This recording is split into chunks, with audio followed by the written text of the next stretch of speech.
नमस्कार, मी D sir, founder of D academy for BSc, BCA and MSc. गेल्या 13 वर्षापासून आम्ही या फील्डमध्ये कार्यरत आहोत आणि आमच्या या फील्डमधलं पहिलं उद्दिष्ट हे आहे की मुलांना मॅथ्स, फिजिक्स आणि कॉम्प्युटर मधलं बेसिक नॉलेज दिलं गेलं पाहिजे.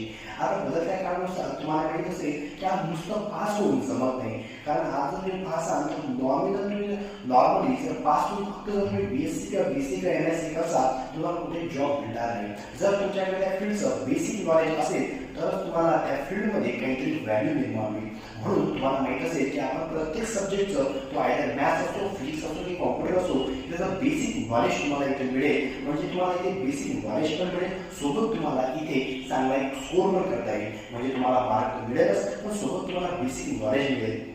आणि आज जी परिस्थिती निर्माण झालेली आहे म्हणजे तुम्ही आज जर समजा आपल्या नवीन जो सिलेबस आहे NAP नुसार तो जर तुम्ही पाहिला असेल तर आज असं आहे की पहिले आधी इंटरनल प्लस थेरी